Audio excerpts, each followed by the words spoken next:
bika min syarri ma sana'tu abu'u laka bi ni'matika alayya wa abu'u bi dhanbi faghfirli fa innahu la yaghfiru dzunuba illa anta.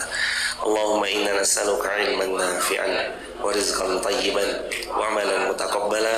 Allahumma inna nas'aluka al-huda wat-tuqa wal afafa wal ghina. Allahumma inna na'udzubika min 'ilmin la yanfa' wa min qalbin la yakhsha wa min nafsin la tasba' wa min du'ain la yustajabu lah. Raditu billahi rabba wa bil islami dina wa bi Muhammadin nabiyya wa rasula. Rabbi zidna ilma warzuqna fahma, amin ya rabbal alamin.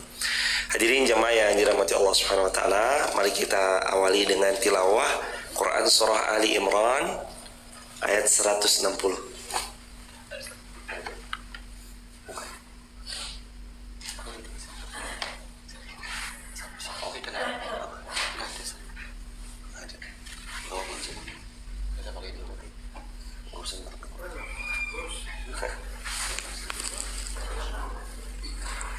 Sudah ketemu ya hadirin?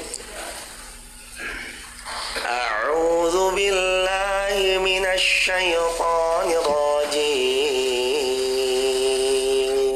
1, 2, 3. A'udzu billahi minasy syaithanir rajim. Bismillahirrahmanirrahim.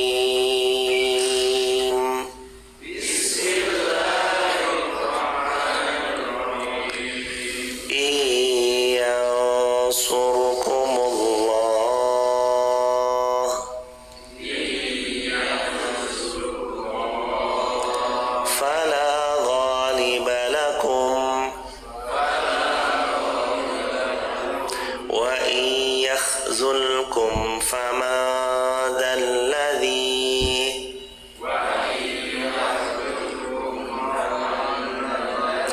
ينصركم من بعده وعلى الله فليتوكل المؤمنون.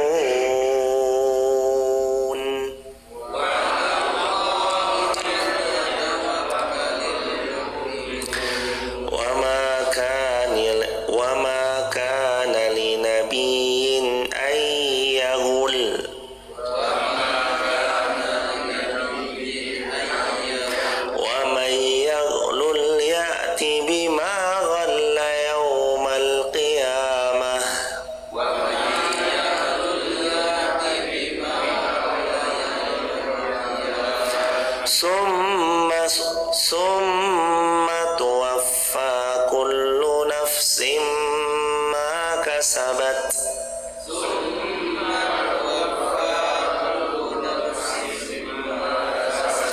wa hum la yuzlamun.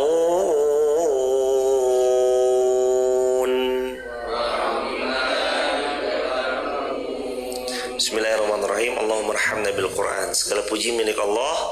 Salawat bertangkikan salam turun untuk baginda Rasulullah Muhammad sallallahu alaihi wasallam. Iyansurkumullah fala ghaliba lakum. Poin yang pertama, Allah berfirman, jika Allah menolong kamu, maka tidak ada satu pun yang dapat mengalahkanmu.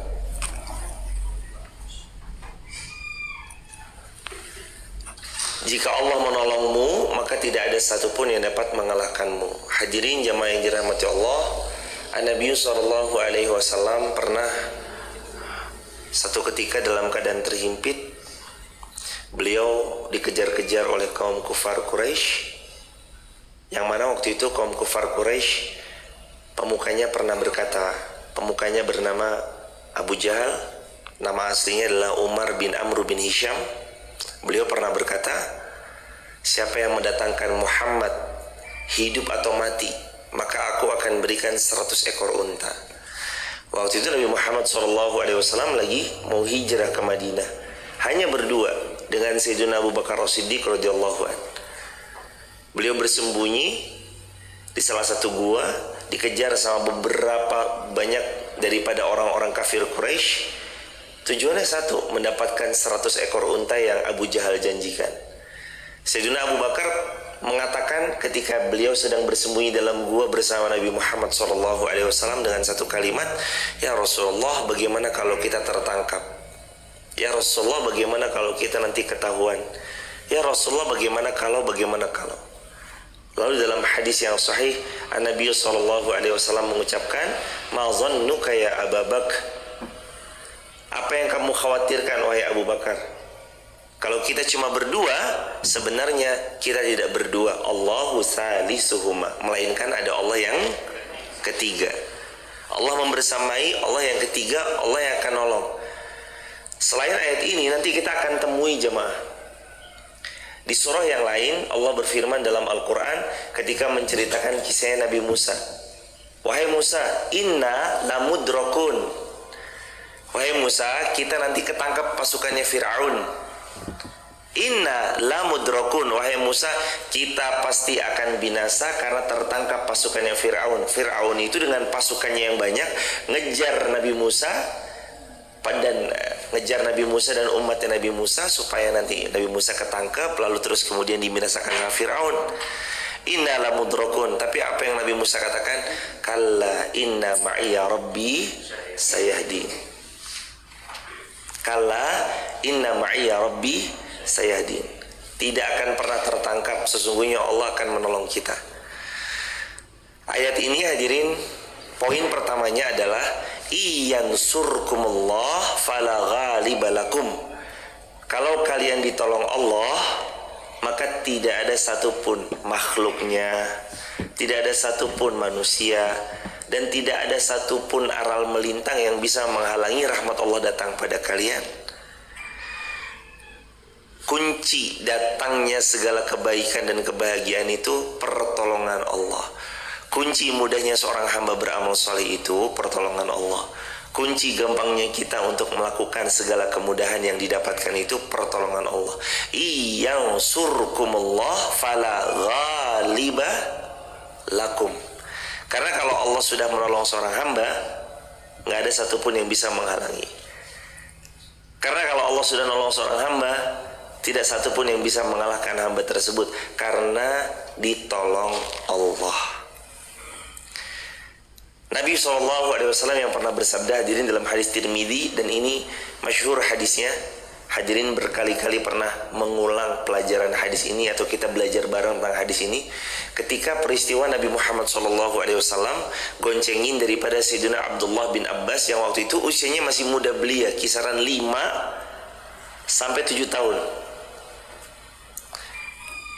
Nabi SAW ketika menggonceng daripada Sayyidina Abdullah bin Abbas, Nabi bersabda, "Ya gulam, inni u'allimuka kalimat."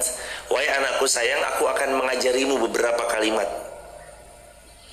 Dan ini jadi pondasi kalau anak-anak kita usianya setara dengan usia Sayyidina Abdullah bin Abbas pada saat itu. Kira-kira usia di antara TK 0 besar 5 tahunan sampai kelas 2 SD.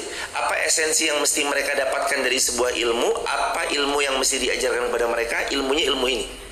Sabda Nabi, ihfadillaha yahfazka, ihfadillaha tajidhu tujahak, idza sa'alta fas'alillah, wa idza sta'anta fasta'in billah, wa'lam. Sabda Nabi SAW, wahai sepupuku sayang, jagalah Allah maka Allah akan menjagamu. Jagalah Allah maka Allah akan menjadi perisai dalam hidupmu. Kalau kamu minta, mintalah kepada Allah. Kalau kamu mohon pertolongan, mohonlah pertolongan kepada Allah. Wa'lam, dan ketahuilah wahai sepupuku sayang, kalaupun semua makhluk di atas muka bumi ini bersepakat untuk mendatangkan mudarat bagimu, tidak akan pernah datang mudarat itu dalam hidupmu kecuali apa yang Allah takdirkan. Illa ma kutibalah, kecuali apa yang Allah telah tetapkan atas kalian. Wa'lam, dan ketahuilah, kalau satu dunia bersepakat mendatangkan manfaat padamu, gak akan pernah datang manfaat itu padamu kecuali illa ma kutibalah, apa-apa yang Allah telah takdirkan menjadi milikmu. Kalau dalam bahasa ayat ini yang kita pelajari Ali Imran 160, iyansurkumullah fala ghaliba lakum. Kalau Allah yang nolong, nggak ada yang mengalahkan. Kalau Allah yang membantu, nggak ada yang bisa menghalangi. Kalau Allah yang memudahkan, nggak ada satupun pihak yang bisa menyulitkan. Banyak orang bilang nggak mungkin, tapi kalau Allah sudah menjadi penolongnya, sesuatu yang tidak mungkin jadi mungkin. Kalau ada yang bilang nggak akan pernah terjadi, sangat-sangat mustahil. Tapi kalau Allah sudah menolong seorang hamba, nggak ada yang mustahil bagi Allah. Innallaha ala kulli syai'in qadir. Itu poin yang pertama. Ketika Allah menolong seorang hamba, tidak ada yang bisa menghalanginya. Ditulis di kolom komentar ya sahabat, ketika Allah menolong seorang hamba, tidak satupun makhluk yang bisa menghalanginya. Poin yang kedua, wa iyakhzulkum famadalladzi yansurukum min ba'dih. Jika Allah membiarkanmu tanpa Allah menolong kalian, atau tanpa Allah menolong Anda, maka siapa yang dapat menolong Anda sesudah itu? Kalau poin yang pertama, siapa yang ditolong Allah tidak akan pernah bisa dikalahkan. Poin yang kedua, kalau Allah membiarkan kalian, kalau Allah nggak nolong kita, lantas siapa yang nolong kita? Lagi-lagi ini tentang pertolongan Allah. Kenapa dari kemarin, dulu, dari awal kali kita sama-sama belajar, kalimatnya semua atas pertolongan Allah, semua atas izin dan kehendak Allah. Karena kalimat ini ternyata kalimat tauhid, supaya tiap-tiap hamba itu mengerti pertolongan itu datang asalnya dari Allah, bukan dari kecerdasan, bukan dari harta semata, bukan dari jabatan ataupun yang lain. Banyak orang bilang mustahil, tapi kalau Allah sudah berkehendak kan nggak ada yang mustahil, jemaah. Tukang bubur bisa naik haji, itu kan kisah nyata bahwa ada anak ngumpulin 5.000 tersampaikan 2 atau 3 juta. Begitu mau daftar haji, ternyata qadarullah masyafal, ibunya butuh. Nah, ibu butuh, kok pas nominalnya antara 2 sampai 3 juta sesuai dengan tabungan yang dia mau daftar haji. La qadarullah masyafal, istrinya bilang, "Mas, dahulukan ibu." Suaminya memberikan uang itu yang tadi mau daftar haji untuk ibunya. Kisah ini masyhur di Tangerang. Kisah ini masyhur di Jabodetabek. Karena ada anak punya mahabbah pada ibunya, uang itu diberikan kepada ibunya dan dia mengatakan, "Ibu, ini nggak usah minjem, pakai aja." Tersiar kabar, qadarullah masyafal, berikutnya adalah seorang istrinya dapat telepon dari salah satu pihak. "Ibu mimpi apa semalam?" "Saya nggak mimpi apa-apa." "Udah ibu mimpi nggak mimpi, datang aja ke kantor kami. Ibu baru saja memenangkan undian 1 unit kendaraan Mercedes-Benz yang harganya on the road-nya pada saat itu bisa hampir mencapai 1 miliaran. Dia datang, dapat beneran, dapat kendaraannya. Tersiar kabar ada anak punya mahabbah, dia mau berangkat haji, tapi yang didapat malah mobil. Akhirnya mobilnya dibeli cash dan dia pun berhaji dengan pertolongan Allah. Artinya kalau Allah sudah memberi pertolongan, gak ada yang bisa menghalangi. Dan kalau Allah gak nolong, gak ada yang bisa untuk nolong seorang hamba kalau Allah udah gak menolong. Hadirin, waktu zaman Nabi Muhammad SAW ada situasi genting, jemaah. Apa yang Nabi lakukan? Nabi berdoa memohon kepada Allah, "Ya Allah, tolong kami." Bukan dulu dekengan kepada manusia semata, tapi yang menjadi dekengannya atau yang menjadi perisainya, yang menjadi pertolongannya adalah Allah Subhanahu wa taala. Ingat kisahnya sahabat Rasulullah SAW yang ketika terhimpit, atau ingat ketika Nabi Muhammad SAW ketika terhimpit lalu ditodong dengan pedang di lehernya Nabi Muhammad SAW dengan kalimat, "Wahai Muhammad, kalau pedang ini sudah terhunus di lehermu, siapa yang bisa menolong?" Nabi Muhammad dengan kalem, elegan, tegas, beliau mengucap, "Allah." Pedang yang tadinya dihunuskan di leher Nabi Muhammad terjatuh. Ketika pedangnya terjatuh, jamaah yang dirahmati Allah, Gantian Nabi Muhammad mengambil pedang itu balik, menghunuskan ke lehernya orang kafir yang tadi menghunuskan Nabi Muhammad. Kalau sekarang pedang ini berbalik arah, siapa yang bisa menolong Anda? Lalu dia pun bersyahadat karena tergetar hatinya mendengar kata-kata Allah. Hidup kita nih butuh sama pertolongan Allah jemaah. Nggak pernah hidup kita tuh nggak akan butuh akan pertolongan Allah tuh, nggak pernah. Selalu hidup kita tuh butuh pertolongan Allah. Jadi siapa yang mau lihat keajaiban, hendaknya dia melihat Allah ada di hadapannya. Kalau dia mau lihat keajaiban, dia harus lihat Allah ada di hadapannya. Sebagaimana dengan kalimat ihsan di hadis Muslim, ihsan adalah anta'budullaha ka'annaka tarah, fa in lam takun tarah fa innahu yaraka.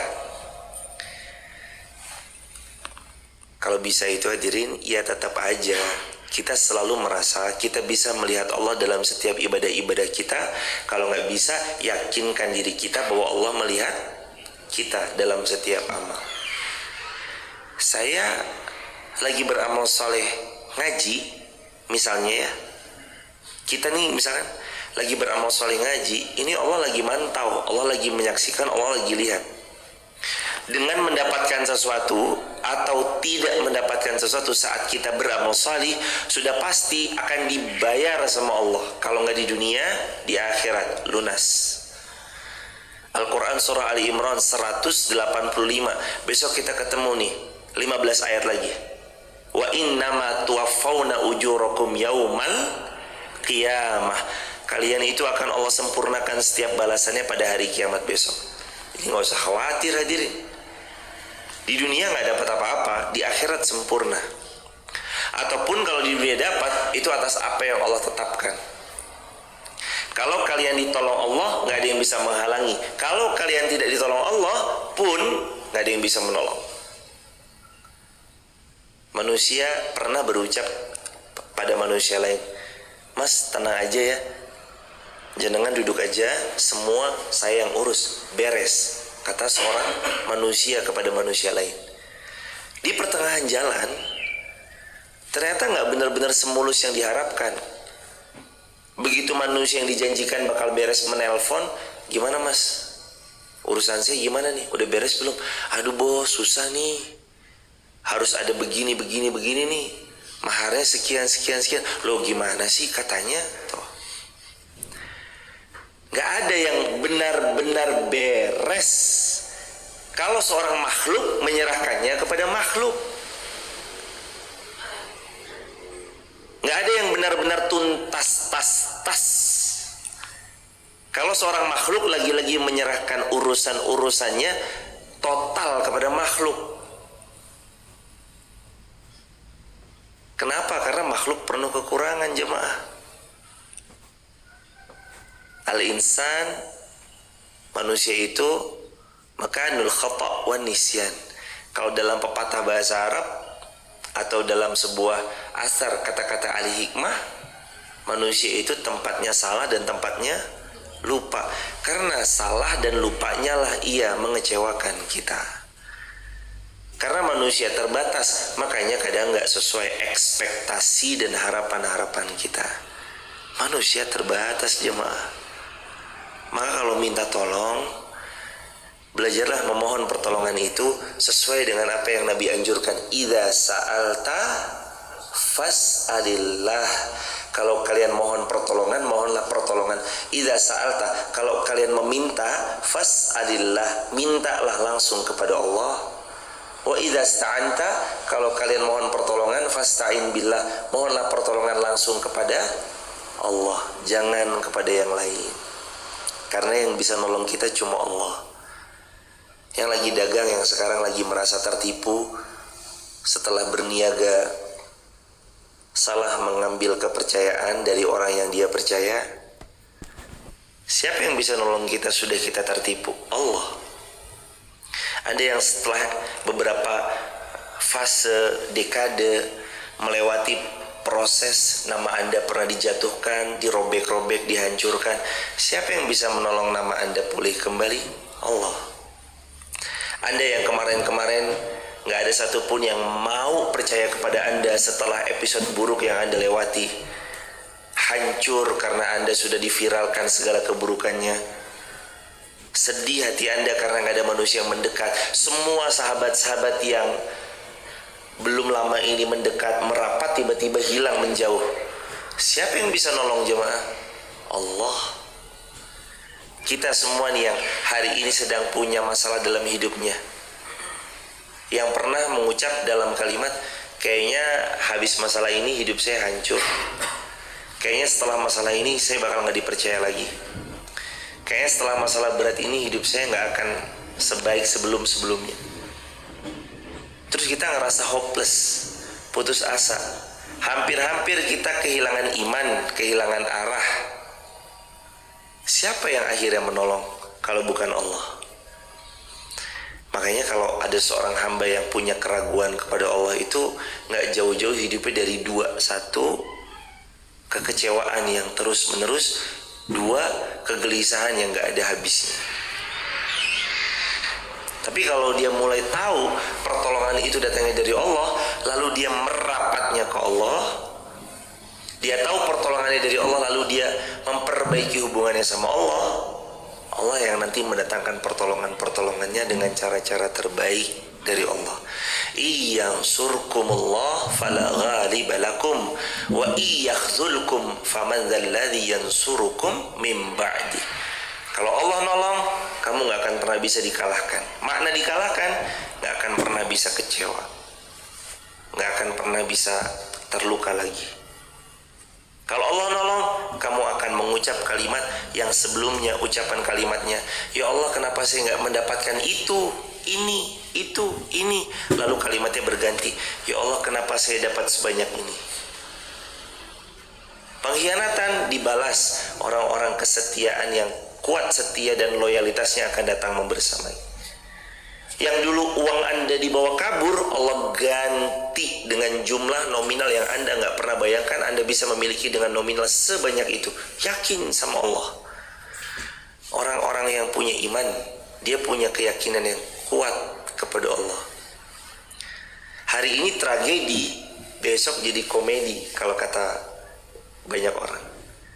Kan hari ini yang membuat kita nangis, besok akan membuat kita tertawa kan jemaah. Hari ini tragedi, besok jadi sebuah sesuatu yang bisa diceritakan sama orang. Wah dulu tuh parah banget ya. Tapi kita sekarang ceritanya sudah dalam kondisi gak sesedih pada awalnya saat kita mengalami, karena kita udah melewati proses healing. Iyansurkumullah fala ghaliba lakum. Kalau Allah tolong gak ada yang bisa mengalahkan. Wa iyakhzulkum faman dzalladzi yansurukum min ba'di. Tapi kalau Allah gak akan menolong kalian, faman dzalladzi, siapa yang bisa nolong kalian? Gak ada yang bisa nolong. Wa 'alallahi falyatawakkalul mu'minun. Karena itu hendaknya orang-orang beriman hanya bertawakal kepada Allah. Sudah selesai bab tawakal kemarin sudah dibahas. Kita lanjut ke ayat berikutnya.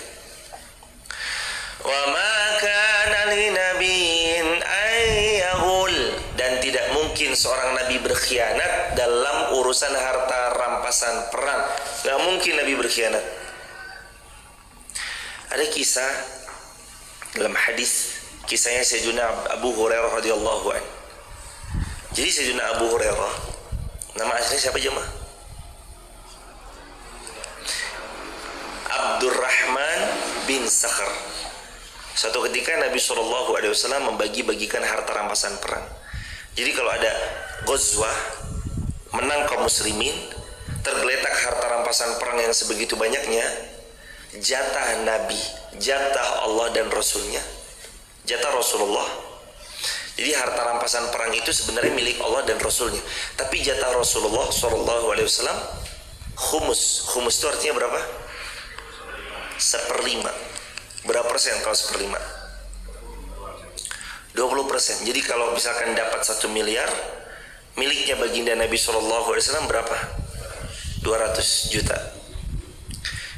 Sayyidina Abu Hurairah melihat Nabi SAW lagi bagi-bagi harta rampasan perang. Satu ketika Nabi SAW mengatakan ini untuk fulan, fulan, fulan, yang ini untuk fulan, fulan, fulan, dan yang ini untuk fulan, fulan, fulan. Dan semua waktu itu pasukan udah dapat harta rampasan perang semuanya, illa kecuali Sayyidina Abu Hurairah radhiyallahu anhu. Nabi SAW sisakan, ini untuk Abu Hurairah, sisa nih. Begitu semuanya udah dapat, Sayyidina Abu Hurairah radhiyallahu an dipanggil sama Nabi SAW. Ya Abu Hurairah, datanglah. Datang Sayyidina Abu Hurairah jemaah. Setelah datang, Nabi SAW yaqul, wahai Abu Hurairah, harta rampasan ini sudah disiapkan, ini jatahmu, kata Rasulullah SAW. Sayyidina Abu Hurairah kemudian bilang, ya Rasulullah, saya nggak mau ini. Yang saya mau ya Rasulullah, ajarkan kepada saya apa yang Allah ajarkan kepada engkau ya Rasulullah. Allahu Akbar. Sayyidina Abu Hurairah dikasih harta rampasan perang. Lalu beliau mengucap dengan kalimat yang out of the box. Di saat yang lain luar biasa menerima ketika dibagikan harta rampasan perang, beliau dengan kalimatnya beliau bilang, ya Rasulullah, saya nggak mau harta rampasan perang ini, tapi yang saya mau engkau mengajarkan kepada saya apa-apa yang Allah telah ajarkan kepada engkau ya Rasulullah. Masya Allah. Minta diajarin ilmu jemaah. Maka Nabi SAW kemudian mengajarkan banyak hadis yang Allah Subhanahu Wa Taala telah ajarkan atau yang Allah Subhanahu Wa Taala telah wahyukan kepada baginda Nabi Muhammad SAW, sampai ada di mana Sayyidina Abu Hurairah punya kekuatan hafalan yang luar biasa, punya banyaknya koleksi hadis yang luar biasa, dan top ranking nomor 1 dalam periwayat hadis adalah Sayyidina Abu Hurairah radhiyallahu anhu.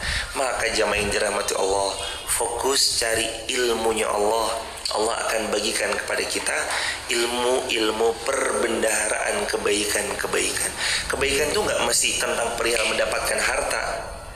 Kadang kebaikan itu banyak variannya jemaah. Bisa jadi umur Anda itu pendek tapi manfaat Anda luas, atau bisa jadi umur Anda singkat tapi jariah Anda terus mengalir, atau bisa jadi umur yang sedemikian simpel, ringkas, padat, pendeknya menghadirkan kemaslahatan yang terus ada sampai hari kiamat insya Allah. Ini semua tentang bagaimana Allah mengajarkan ilmu kepada seorang hamba, terutama adalah hambanya Nabi Muhammad sallallahu alaihi wasallam. Allah ajarkan maksudnya kepada hambanya, yakni baginda Nabi Muhammad sallallahu alaihi wasallam. Makanya yang Nabi minta, jemaah buka Quran surah Thaha ayat 120, itu yang Nabi pinta kepada Allah. Apa yang Nabi pinta? Wa qul rabbi zidni ilman, ya Allah tambahkan untukku ilmu. Jadi ilmu itu penting ya jemaah. Ilmu, kalau kata Imam Ahmad bin Hanbal, kalian bisa makan sehari 2 kali, bahkan kalau sehari 3 kali kalian makan, itu sudah lebih dari cukup. Tapi kalian tidak akan pernah bisa hidup tanpa ilmu, walau 1 helai nafas. Setiap detik butuh ilmu, setiap saat butuh ilmu, tiap waktu butuh ilmu. Bangun rumah tangga tuh nggak cuma modal cinta. Pagi sarapan cinta, siang makan cinta, sore makan cinta, malam lauknya apa sayang? Lauk cinta, ayo dimakan. Nggak bisa. Rumah tangga butuh ilmu mengarunginya. Ada nafkah, ada kasih sayang, ada romantisme, ada perhatian, ada saling menghargai antar pasangan, ada saling memberi kepercayaan antar suami kepada istri dan istri kepada suaminya. Gak cuma butuh sekedar cinta dalam rumah tangga, tapi dia dibangun asasnya ilmu. Asas yang berikutnya setelah dia punya ilmu, dia berikhtiar. Asas yang membersamai ilmunya dari awal memulai, awal berproses, lalu berproses sampai nanti berhasil, tawakal. Karenanya Allah berfirman, summa tuwaffa kullu nafsim ma kasabat wa hum la yuzlamun. Kemudian Subhanahu wa taala akan beri balasan sempurna orang-orang yang bertawakal kepada Allah atas apa yang mereka maksimalkan dalam ikhtiar mereka, wa hum la yuzlamun, dan mereka tidak akan pernah Allah zalimi sedikit pun. Orang-orang yang tawakal itu jemaah, kenapa Allah sempurnakan balasan pada mereka? Karena mereka percaya penuh kepada Allah. Jamaah ada dua orang, yang satu jamaah percaya penuh, yang satu jamaah nggak percaya penuh. Kira-kira mana yang akan all out dalam bekerja? Yang Anda percaya penuh. Yang Anda nggak percayai 50-50 biasanya. Saya nggak dipercayai penuh kok. Dia mempercayakan perjalanan ini kepada A misalkan, atau dia mempercayai job desk ini kepada A, kata si B. Lalu si B bilang, saya nggak dipercaya, yaudah saya ala kadarnya. Toh juga ada yang dipercaya si A. Bayangin kalau manusia bisa sebegitu oportunisnya, kalau manusia bisa sebegitunya punya pertimbangan ketika dia menjalankan sesuatu. Gara-gara nggak dipercaya dia bisa nggak all out, yang satu dipercaya bisa all out. Allah gimana jemaah? Kalau Anda nggak percaya sama Allah atas apa yang Anda doakan, apakah Allah mau menerima semua doa Anda? Diterima atau enggak kalau kita nggak percaya sama Allah? Nabi bersabda nggak diterima, hadirin. Sabda Nabi SAW, Ud'ullaha wa antum muqinuna bil ijabah, fa inna Allah la yaqbalu du'a min ghafilin lahin. Fa inna Allah la yaqbal ad-du'a min qalbin ghafilin lahin. Kalau kalian berdoa, yakinlah pasti Allah ijabah. Fa'in Allah, karena Allah la yaqbalud du'a, tidak akan pernah menerima doa-doa kalian, min qalbin, dari sebuah hati, ghafilin lahin, yang lalai, lagi tidak punya kepercayaan, lagi nggak punya iman kepada Allah. Summa tuwaffa kullu nafsin ma kasabat, maka satu ketika kalian akan disempurnakan balasan-balasannya, ma kasabat, atas apa-apa yang kalian ikhtiarkan, usahakan. Jadi jamaah ini tugasnya, saya, jamaah, kita semua, dalam apapun kebaikan, usahain aja. Dalam apapun rencana baik, ikhtiarkan aja. Nanti sisanya kembalikan kepada Allah Subhanahu wa taala.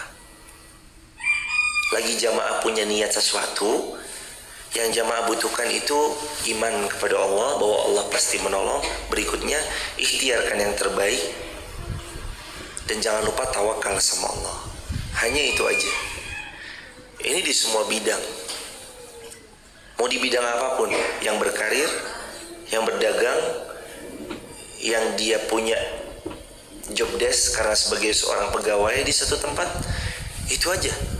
Ikhtiarkan yang terbaik, mohon pertolongan kepada Allah, tawakal kepada Allah, Allah sempurnakan balasan. Maka sabat, atas apa yang diikhtiarkan. Jadi isapan jempol belaka orang-orang yang sering mengucap dengan kalimat-kalimat, dia mah gampang, dia mah enak. Gak ada yang benar-benar enak sampai tiap-tiap hamba itu benar-benar berikhtiar atas ikhtiarnya masing-masing. Dia berusaha keras dengan usahanya masing-masing. Lah kalau anaknya orang kaya gimana? Anaknya orang kaya sekalipun gak akan pernah bisa kekayaannya dari warisan yang dia dapatkan bertahan lama kalau dia gak ada ilmu untuk mengikhtiarkan, melanggengkan harta itu bertahan lama. Lah dia mah enak, anaknya kiai misalkan, gak akan pernah bisa bertahan lama jamaah yang dirahmati Allah. Sekalipun dia dari nasab yang mulia, kalau tindakan-tindakannya, ikhtiar-ikhtiarnya, apa yang dilakukannya gak mencerminkan kemuliaan dari nasab garis keturunannya. Makanya Nabi pernah bersabda, riwayat Muslim, barang siapa yang buruk amalannya, nasabnya tidak bisa menolongnya. Sabda Nabi SAW. Sekalipun jamaah yang dirahmati Allah, kalaulah orang tua kita orang yang salih atau dikenal orang yang salih, tapi kalau kitanya nggak salih mah ya tetap dapat wangi-wanginya orang tua dapat, tapi kalau kitanya nggak meneruskan melanjutkan kesolihan orang tuanya, ini bisa nanti luntur perlahan, bisa luntur perlahan hadirin. Karenanya Allah berfirman dalam ayat, "Summa tuwaffa kullu nafsim ma kasabat." Kelak kalian akan dibalas sesuai dengan apa yang kalian lakukan. Dan kalimat akhir closing ayat ini, wahum la yuzlamun, dan kalian tidak akan dizalimi oleh Allah Subhanahu wa taala. Ini dua ayat yang mengingatkan kita agar 3 poin ini benar-benar kita dapatkan. Yang pertama, selalulah mohon pertolongan kepada Allah. Yang kedua, berikhtiarlah dengan ikhtiar yang terbaik. Lalu yang ketiga, ketahuilah setiap ketika kita mohon pertolongan kepada Allah lalu berikhtiar yang terbaik, Allah akan membalas maka sabat sesuai dengan apa yang diikhtiarkan, wahum la yuzlamun. Dan yang keempat, kita tidak akan pernah dizalimi. Kita nggak akan pernah dizalimi sama Allah. Allah nggak pernah zalim sama kita. Allah selalu sayang sama kita. Allah bahkan mau yang terbaik buat kita. Allah inginnya kita menjadi penduduk syurganya Allah Subhanahu wa taala, bahkan dengan kedudukan yang paling mulia. Tapi sayang 1000 sayang, kadang kita yang sebagai hamba justru malah seolah menolak pertolongannya Allah. Justru malah seolah ingin mengharap pertolongan itu dari makhluk datang, bukan dari Allah Azza wa Jalla. Kadang kitanya yang malah sengaja menjauh dari Allah, padahal Allah sudah banyak ingin menolong kita, yakni hamba-hambanya. Tapi sayang, kadang kita nggak mau ditolong Allah, malah lebih mau ditolong sama manusia. Maka hadirin, dua ayat ini menjadi reminder dan pengingat buat kita. Mudah-mudahan insya Allah kita bisa mengamalkannya. Insya Allah besok atau lusa kita lanjutkan ayat 162, 163 tentang orang-orang yang punya ridho kepada Allah, atau orang-orang yang nanti mendapat murkanya Allah, dan bagaimana tempat kesudahan bagi mereka-mereka yang gak ridho atas ketetapannya Allah. Dan di ayat 163 kedudukan-kedudukan yang bertingkat-tingkat di sisi Allah. Di ayat-ayat berikutnya juga kalau Allah izinkan akan kita bahas insya Allah. Kurang lebih 39 ayat lagi selesai Ali Imran. Kurang 39 ayat lagi selesai Ali Imran. Karena Ali Imran ayat terakhirnya di ayat 200. Selesai Ali Imran. Insya Allah biidznillah, semoga Allah mudahkan, semoga Allah berkahi. Semoga tadabbur ayat ini dari Al-Fatihah Allah karuniai selesai sampai An-Nas dengan pertolongan Allah, dengan karunia Allah. Kita istiqomah sampai wafat husnul khatimah. Waktu dan tempat untuk tanya jawab dipersilakan. Tapi sebelum tanya jawab, buat teman-teman yang mau bergabung di grup WhatsApp kajian kami, silakan tap link di bio, sebut nama, asal kota, asal negara. Dan barakallahu fikum, terima kasih sudah meluangkan waktu untuk bersama-sama belajar di pagi ini. Salam buat keluarga di rumah, ajak handai tolan, atau mungkin kalau bisa disematkan di layar TV di rumah, bisa disematkan kita ngaji bersama. Semoga Allah memberkahi apa yang kita pelajari bersama-sama insya Allah. Ingat selalu jemaah, kita butuh ilmu lebih daripada kebutuhan kita kepada makan dan minum. Waktu dan tempat untuk tanya jawab dipersilahkan. Bismillahirrahmanirrahim.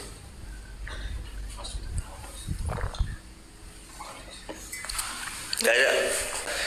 Kalau belum ada jamaah yang dirahmati Allah, insya Allah biinilah, kalau Allah menolong, memberikan kesehatan, memberikan kemudahan, subuh besok kita lanjutkan lagi biidznillah di ayat-ayat yang berikutnya.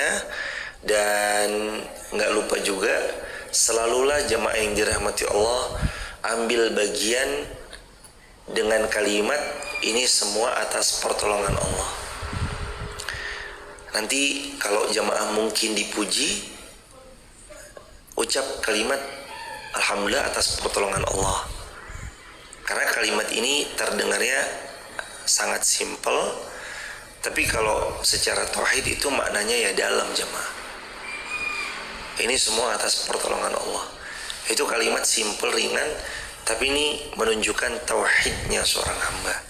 Sering-sering mengulang kalimat atas pertolongan Allah, atas pertolongan Allah, atas pertolongan Allah. Itu menunjukkan bagaimana sadar posisi kita sebagai seorang hamba yang selalu butuh akan pertolongan Allah Azza wa Jalla. Barakallahu fikum. Subhanakallahumma bihamdika asyhadu an la ilaha illa anta astaghfiruka wa atubu ilaik. Salam untuk keluarga di rumah, mudah-mudahan istiqomah, wafatnya kita semua husnul khatimah, dan mudah-mudahan kita berjumpa bersama di jannah. Barakallah. Assalamualaikum warahmatullahi wabarakatuh. Barakallahu fikum.